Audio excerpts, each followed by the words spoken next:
We are back in the saddle. Tuesday. Ryan, I missed you. What's going on? Nothing, buddy. Hey, let me talk for a second. Check your mic settings because you've kind of gotten garbled up again on me there. Make sure you switch mics. It's good to be back. It's also easy to get Ben to quit talking by telling him his mic settings are messed up. Ben Samuels alongside yours truly, Ryan Ray. How do you feel about that? Is that any better? Oh, that's fantastic. That's much beautiful. Beautiful. We can hear you, so that's a problem. But other than that, whatever. Well, I mean, listen. I've been offline for like 2 weeks. I mean, you've been in the saddle. I'm still trying to figure this out. I'm just glad the audio is working. You can see me. Low hanging fruit here. I'm like you said. I'm still on West Coast time, struggling a little bit this morning. But by the end of this, we're going to be back in the swing. And then by Thursday, don't let the facts. Just watch out. Are you like Simone Biles? Are you going to call in injured? Wow. Maybe. I don't know. So I read an article about that. Didn't see what happened. Is that is she like down for the count, or was that just do we know? The amount of care I have is if it's force fed to me on my Twitter feed, I will read it. Like that's it. Well, did you come across it on the Twitter feed then? I just saw that she's out, and that's it. So I want to talk about that for a second because I don't disagree with that assessment. Although I think that in this the 2020 I guess 2021 Olympics are an anomaly in the sense that I generally am not a huge Olympics fan, but this year especially it's still the same story from last year. But I mean like the no fans is a whole I don't know. It changes the environment enough that it's very odd, but also the no fans. Is that what you said? Well, yeah, because no fans. Okay, yeah. I got you. I misunderstood you. I was going to let you make the announcement. You started an OnlyFans account later in the episode. I wasn't going to talk about that right now. That's for you. Go ahead. No, but I think it's strange to watch that because you don't generally when even when these Olympics are held internationally, when the Americans are doing well, you hear some pretty fervent cheering for the Americans, and I think that sort of adds to the environment, adds to the experience, but also I got perturbed, a little bit turned off by some of the decisions that. So I don't know if you saw, but there was a Paralympian that wasn't allowed to, or was allowed to go, but was told that their caretaker, the person that helps them see and do things, wasn't allowed to go with them. We had Richardson, who we've talked about on the podcast, who was banned because of marijuana. I think that we, as a world, should be moving on from those things. And so I guess in just in summary, I think, and I was talking to my dad about this yesterday, just across professional sports and obviously, Olympics is part of that. I think that I've reached an inflection point of I just need to watch sports and have the politics out of it. There needs to be, an avenue to watch these events and not have to be force-fed, to your point, force-fed these, the politics and sort of the political correctness of, of the whole situation. I think it detracts from it enough that someone like me, I care a lot less. I don't know if it's the same reasons or if you just in general are not a huge fan of the Olympics, but I think I think most Olympic sports are for losers. Wow, we're coming out hot today. All right, I mean, like handball, curling, those are loser sports, and I don't mean like loser as in like. I mean, did you pick in the intentionally most random too? I mean, that's what I'm saying. But that's most of the sports that make up the Olympics. If you're talking about track and field and swimming, okay, that's interesting for the 3 seconds it's on. But the rest of the stuff is just garbage sports. Like it's like they said, hey, we've got 2 or 3 cool sports. What other junk can we bring in here? And then they just pick like handball, water polo. I mean, it's just garbage. And so I will watch when Bolt and Phelps were participating. I'd watch that because they're kind of, freakishly above average. And so it's like, okay, let's see what's going on here. But as far as, the women's balance beam or triangle bars or I don't know, uneven bars, whatever they're called, I don't even know what they're called. I can really just, I don't even care. So handball champion, I just, beach volleyball. Who sorry, just don't care. And listen, I'm not saying that these aren't good they're not good people. They're not talented. I'm just being honest that whatever the handball champion is, if you rank them in the American athlete spectrum, they're right above me and you. I mean, They're so, right. okay, so I mean, Ryan, like, you know, I'll play. I guess I'll play foil to that point because I thought you were going a totally different direction. So I mean, you said handball like 97 times. Let me give you some perspective on like some of the sports that are part of this. That's an interesting take. So you know, you've got tennis, you've got swimming. You know, the picking two random things within gymnastics is interesting, but I think there's a whole. I mean, I think there's a pretty fervent community that cares about gymnastics. Yeah, there is. There is. You've got basketball. You've got ice hockey. You've got figure skating, which I know is huge. You know, so I mean, like you've got boxing. You know, all like the biathlon and the decathlon and those sort of things. You got baseball. Actually, I think you have baseball this year. I had to at least have here. softball. And so I'm reading some of it as well. But no, I just like let's not get carried away and like pretending that, you know, curling is like the main event of the Olympics. I have the full Tokyo list: 3-on-3 basketball, archery, artistic gymnastics. We don't need to read them all. I'm literally looking at the exact same list. But that's an interesting take. Swimming? You think artistic swimming is? I mean. But what I'm saying is to paint a wide brush and say that artistic swimming or synchronized swimming is like the main event of the Olympics. I mean, you know, those are. I never said that. I never said that. I said what I said was. But like you're making a point. But you're making the point that the Olympic, you know, sort of the umbrella is devalued because like they do these other things, right? I mean, like. No, my point is that there's a couple of interesting sports like track and swimming for the Summer Olympics, basketball potentially, but the basketball no one cared about that, and then everything else is these garbage sports that they put in there. BMX racing. I mean, come on, seriously. Equestrian, fencing, handball, marathon swimming. I mean, listen, no one cares. Sport climbing, surfing. No one cares about any of this. No one cares about any of this. So I'd like to remind you that we're in an industry that like the world hates. Let's not start painting wide brushes about. Nobody cares about these things. That PR move may not be to your benefit, Mr. Cattle Rancher. Anyways, wow. Let's go ahead and just move on down the list because we weren't even planning to talk about the Olympics. I certainly didn't expect it to go that direction, but I shouldn't be surprised. You don't want to break down road cycling? I shouldn't be surprised whatsoever. Let's get into it, Ryan. So I was offline last week. Maybe I should take vacations more often because we saw a recent high for Bitcoin peaking above 40,000. I think it settled in the 38s this year this week. I know that you didn't take my advice earlier in the year to invest. Hopefully, you have at least like $1 up there at this point, and that dollar is like now worth $2. So that's good. But any commentary on what you think we're going to find with what we're going to see in Bitcoin for the rest of the year? I have the text, just to be clear. Maybe we should go back to trampoline, break down the trampoline Olympic sport. So don't make me pull the game film. I'll pull up some film. We can break it down. If you really want to dissect this synchronized swimming, we can get into it. You would be the person that would know about all that, so that wouldn't surprise me. Wow. The aggression on the show is what I live for on a daily basis. It's so great. We got all kind of comments coming in, but okay. Bitcoin at 40,000. Listen, I'm calling it now. It's peaked. It's going back down to $2. There it is. Bitcoin's over. It's fad. It's had to run. It's done. So you're just a pure bull at this point. Yes, basically. Basically. I don't know. What's it doing, man? Like. So Amazon this week came out and said that they were going to look at maybe utilizing Bitcoin as a payment method. You know, if they do that, that's obviously one of those major leaps forward for adoption. That's going to, that will take the price to probably, record highs. You also saw Tesla. Elon Musk came back out and 3 months after saying, we can't do Bitcoin because it's, the power generation costs or whatever. Now it's okay again. All of a sudden, 3 months later, the whole market is. Go ahead. Right.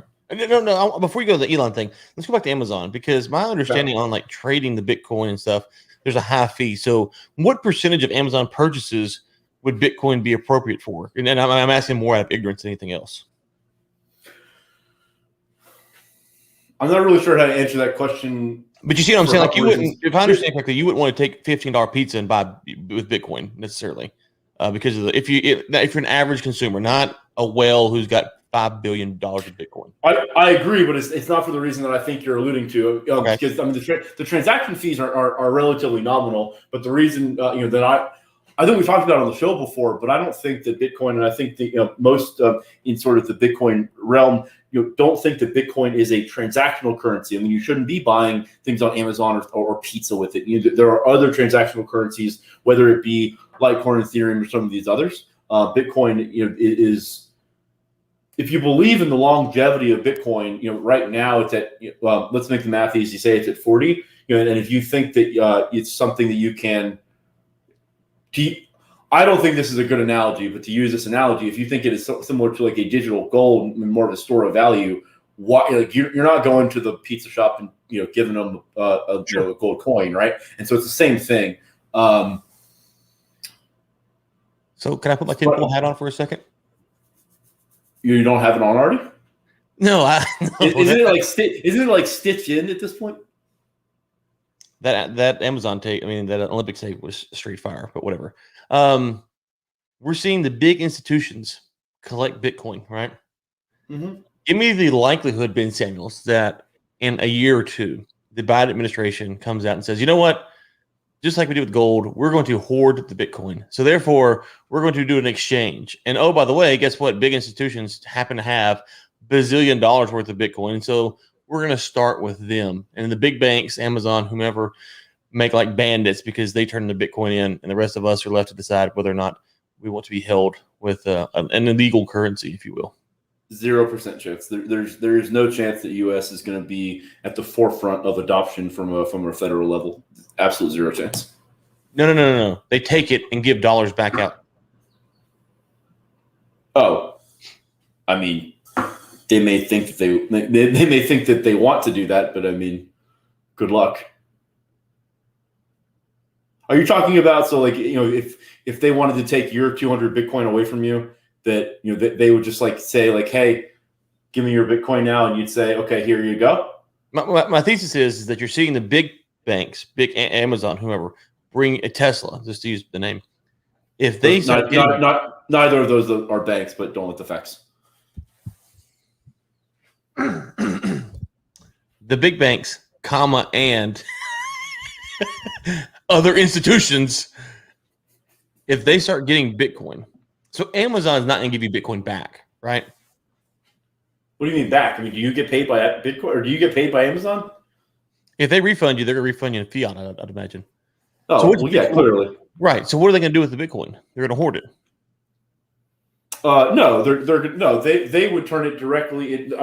So it depends. So Elon made them announce that they weren't going to transact on their Bitcoin, that they were just going to hold it. I would imagine that in Amazon, they're large enough that balance sheet would, I think that they would be turning it into fiat immediately.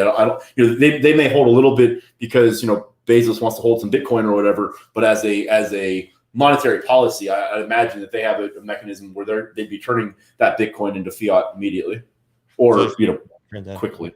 Maybe so. Okay, you disagree? That's fine. Continue on.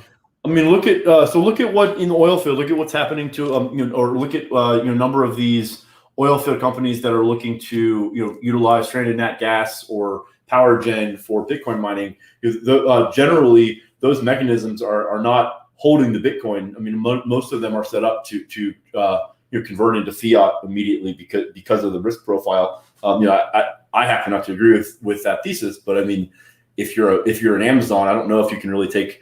If you're an Amazon, I don't know, and people start to utilize cryptocurrency. I'm going to say cryptocurrency instead of Bitcoin because I think there'd probably be odds. If you start to use cryptocurrency to pay for stuff on Amazon, and they hold that cryptocurrency, they're inviting substantive, volatility into their stock price, and that's not smart, right? Well, yeah, right, but how many people are going to buy with Bitcoin? I mean, I know Doge maybe because it's a lot lower value, but if they're going to take Bitcoin, how many people would actually buy? That's what started this, was how many people will buy using Bitcoin? Do you think? So again, I want to step away from Bitcoin because let's say that you owned So 3 months ago, you owned $100,000 in Doge, and you were one of these people that were very confident that Doge should absolutely take a nosedive. Okay, and in my example, Amazon happens to take Doge.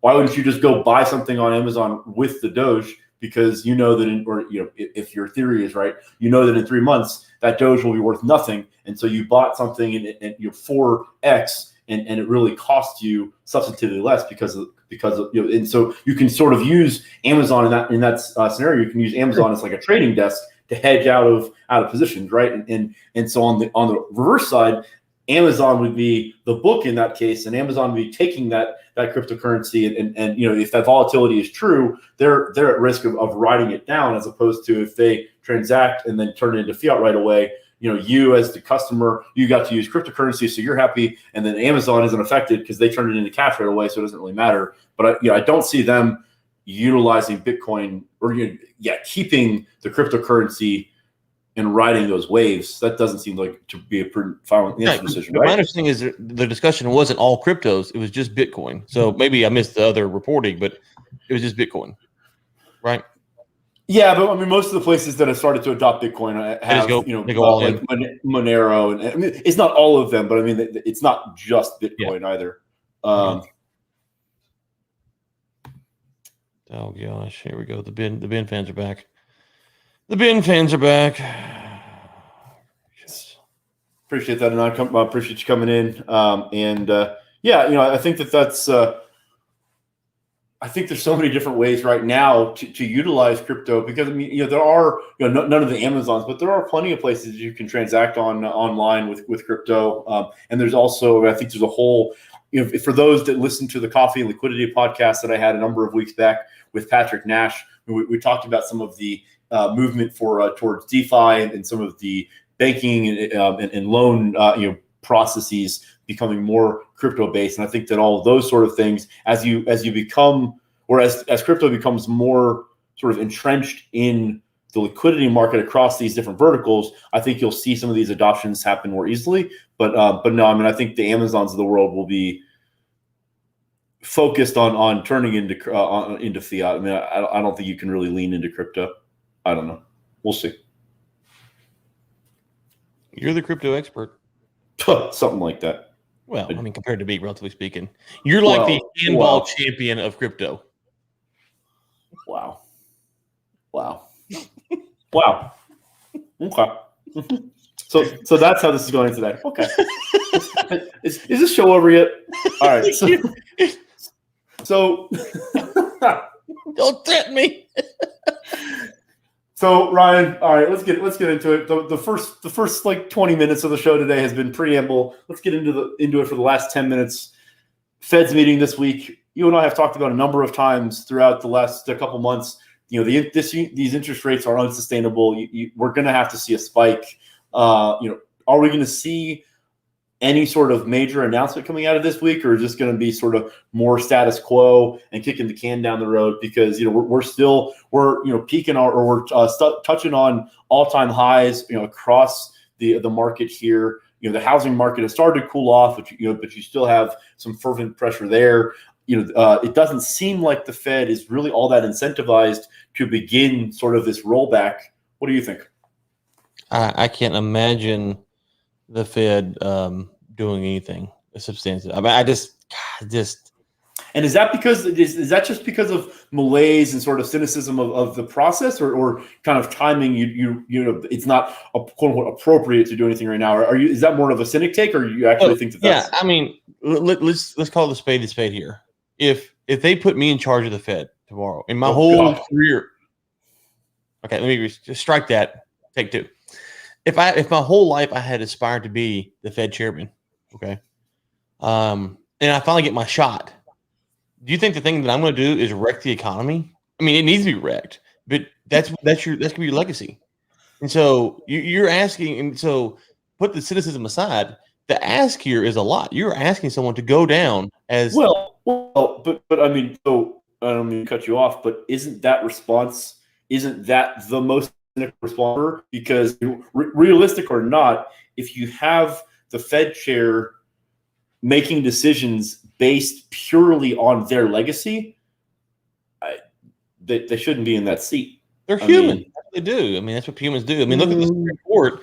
Look at the longer the Chief Justice is in play, even though the longer they're in play, the more that they tend to start worry about their legacy. It's just human nature. It should be. No, let's be clear. That seems to be a somewhat recent advent. I think that there are plenty of examples in years past and generations past where politicians did the unpopular thing because it was the right thing to do for the country. And that's not just a domestic American thing. I mean, I think that there's, global examples of that throughout history. I don't think that politicians, I think it's a relatively new thing where politicians only do what is convenient for them and what is the most politically advantageous. I think there's plenty of examples of the other way. I mean, I'm a serious question here. Up until the founding of America, when would you say, prior to that in history, when would you look to? When you're talking about Caesars and kings and those. So that's a different realm because it's a tightrope to walk. But taking some of these some of the empires that their focus was expansion. That expansion is the benefit, is the value add, right? Because the expansion, in the fallout of that is murdering and all and the war and all those things. The value add of the territory expansion at those times was the most valuable thing to be brought to the people. But I'm fairly confident in saying that there were probably fervent parts of those communities that weren't on board with Genghis Khan trying to conquer the world, or some of the Napoleon. I mean, I'm sure that there were citizens that these people led that didn't like that, but at the same time, it was the right thing to do, right? So it doesn't have to be some like moral decision. It doesn't have to be like top down control, people control to get to that aim. Okay, we can say that debate for another day, but I mean, yeah, okay, that's an interesting take. To the point. Okay, your boy Trump. Okay, he railed on the Obama economy, and he was right on a lot of things he pointed out. And then as soon as he gets in, he uses the same indicators to promote his economy that he said that Obama was using to falsify how the economy is doing. I'm not saying it's right. I'm not saying it's just. I'm saying the temptation is purely human nature. You're talking about the worst example in recent human history of the counter to what I'm saying. So yes, he was. I mean, like, even if you asked Donald Trump if he was acting for himself or for the people, I think he'd be proud to tell you that he was acting for himself. Like, so like you pick the one that's like couldn't have been farther on one side of the scale, but okay. Like, no, I'm just. I think that G would have been more friendly. I mean, Jesus. Whoa! Oh, sorry. Did I say that out loud? Oops. What I'm saying to you is, you're asking Jerome Powell to ruin his life. Essentially, that's the ask here. If he raises the rates to where they need to be to ruin his life, he will have done a great service to the country, but in his lifetime, it will never be acknowledged. And assuming I don't understand why that. I just totally disagree. You think why? Go ahead. Why? No, what do you disagree with? If we raise the rates, the stock market would crash. We agree with that, right? I mean, the stock market is going to crash one way or the other, and you have to raise the rates because it's the responsible thing to do. And anyone paying and anyone watching, like, there's no justification for not. And so it's not like they'd be raising the rates artificially for fun. And to your point, he would get lambasted. I mean, the Fed raising the rates is not a new thing. It's not something like, oh, this is the first time that's ever happened. Like, this is a relatively common occurrence. I don't see how his reputation would be destroyed unilaterally because of raising the rates. I mean, I said if you raise them to where they need to be. Do you think that? Well, what does that mean? 28%? I mean, what does it need to be? I mean, what is it? What does that mean? That's a little low for my liking, but we're getting there. That's a good start. Oh, I don't know. Let's say between 5 and 7 would be a good number. I mean, do you think that Greenspan's reputation is unalterably destroyed because of his moves in the 2008 crisis? I don't think so. He still seems to have a pretty rosy reputation in most circles. I mean, I think he's a crackpot, but I mean, he was in the crux of that, and arguably he completely fumbled that a number of times. His reputation didn't get destroyed. I don't understand. I'm missing something. I don't get that, or I just don't agree. I don't know. One of those. Yeah, the Greenspan. We're in a different world than we were in 2008 for starters. But to your point, what does that mean? Well, I mean, I think people have examined the 2008 crisis. So in 2008, George W. Bush could get on TV and say, "To save democracy, we have to give up the rule to democracy," and people were like, "Yeah, that kind of works." I don't think that would fly nearly as well today. Not maybe for America as a whole, but for a larger portion of America. Since then, you've had the Occupy Wall Street movement, the Tea Party. That's interesting. Because I genuinely believe that the Fed needs to raise interest rates regardless of what happens. You do too. I think the people people that are paying attention and know what they're and know sort of what's going on do too. And so if the Fed were to do that, I don't understand how the corollary there is that they're going to destroy themselves. I'm missing the tissue here. Okay, so let me ask you this. If they raise the rates, you expect a massive sell-off in the market, right? Yeah. Okay. Do you think CNBC is going to get up there and go, tonight at 5, the market sells off. Thank God for Jerome Powell. Or do you think they'll have a panel going tonight at 5, the market sells off? Did Jerome Powell make a mistake and bring on everyone they can? Well, your first mistake is listening to national media. So let's step away from that. I didn't say so. There's two different things here. I didn't say I would necessarily disagree with Powell. I would agree. What I said is he will be crucified, and that's what they're going to do to him. Yeah, but the media crucifies good people all the time. Like, why is the media crucifying someone even a bellwether at this point? If the media crucifies someone, they should probably get a medal.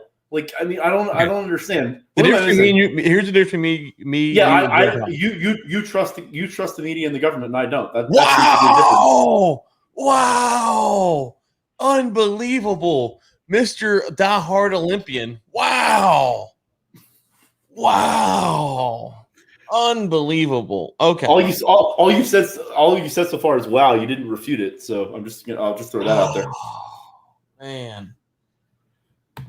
So Chris, this is a very good point. I mean, I don't know about rates. So money's not real. I'll give you that 100%. Rates, that's interesting. Ryan, what do you think about this? I mean, I think we both agree that money is not real. Rates. That seems to be pretty real to me. There seems to be some teeth, when the Fed moves rates, a quarter point. To your point, you see there's fallout from that one way or the other, right? I mean, what do you think? Well, I mean, okay, we got like 3 minutes. We'll save that for Don't Let the Facts Thursday at 3. We'll get to that because there's a lot of meat on that bone. I would just start by saying anyone who says money's not real, I think, has to have their tongue in the cheek or go to your boss and say, don't pay me more. So money on some level is real. Well, it's real in the sense that it's tangible, but it's a construct. I mean, it's not actually real. What's the most efficient way that we have to trade goods, right?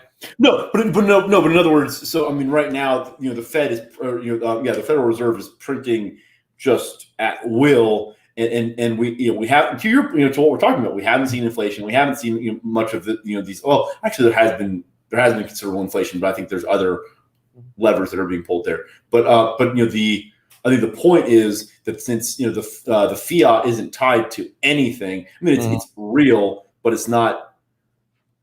It's sort of a construct. I mean, so I don't necessarily disagree with that. I think the problem here is we have to be careful that we don't go too far because. Then you say, well, if money's not real, then why go to Bitcoin? Because that's not real either. And it's like, well, Bitcoin's different. It's like, okay, hold on. So as far as the rates thing, the rates determine the value of the money. But Bitcoin is real is because there actually is a limited supply there's transactional value, there's monetary value, there's store of value. I mean, so I think the realness of it is the supply constraint, because you know that you're not going to have 50 billion Bitcoin floating out there. So I don't have this. Let's see here. I asked someone, an economist, the other day, and we gotta go. So, about the value of the dollar, and I won't give the name, but I said, why didn't the dollar crash? We were talking about the dollar crashing and stuff like that, and he said that there's a report out there, and if I can find it, I'll try to send it to you. But he was talking about this report of all of the tangible assets that the U.S. government owns, and he just said, if you think about the SPR, if you think about whatever, he talked about all these little islands in this land. He said, if you think about all of the assets, the tangible assets that the U.S. government owns, when foreign countries are looking at the dollar, and they're looking at all the printing, what the foreign countries realize, okay, it's a little more complicated than this, but at face value, is that the U.S. government theoretically can sell off billions, trillions. I don't know. He said that the number that we could sell off is astronomical to cover our debts. And so people outside the U.S. at the government level aren't worried about the debt and the dollar because of the value of the assets that the U.S. government holds. So I'll try to find the report. We can circle back tomorrow. What's today? So for 2024, are you going to enter if they have trout fishing in the Olympics? I mean, maybe. Listen, oh God, we're back on the Olympic thing again. I don't know. You were like making some good points. I wanted to throw you off. All right, let's get out of here. What? Raise your hand if you're going to go home this afternoon and watch sport climbing, trampoline. Can we stop throwing shade at some of the greatest athletes that walk this earth, please? Thank you.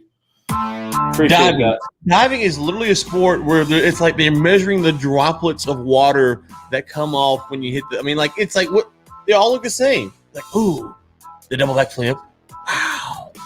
Look at this. To the uninformed and the undiscerning eye, it probably looks that way. I'll take that L. Okay? If that's the L I got to take in life, that I can't distinguish between an 8.7 and a 9.2 dive, I'll take that L. Okay? You can't discern between a belly flop and someone riding a horse. Relax.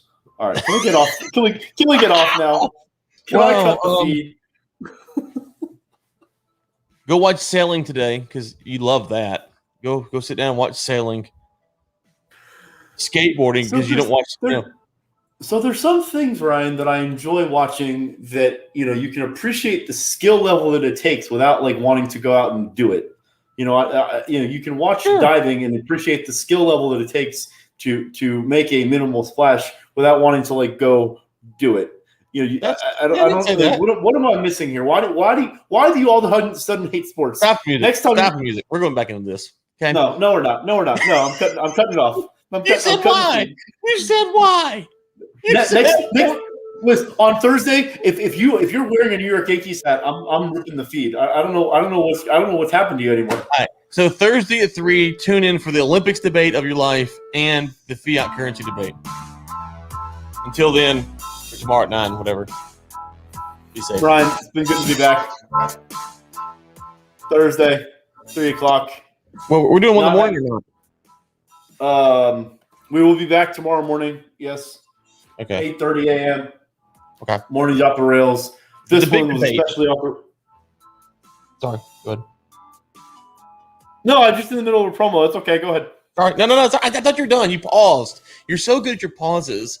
You're like the Jim Rome of pauses. Spectacular. Ryan Ray on the program today at 3. So I had like a week off from Ryan. I had forgotten what it's like to do this. Oh boy. All right, Ryan. It's been good. I think I see Baby Yoda. Yep, see Baby Yoda back there making an appearance right on the shoulder. The other one. There it is. All right, let's get out of here. Have a good one, buddy.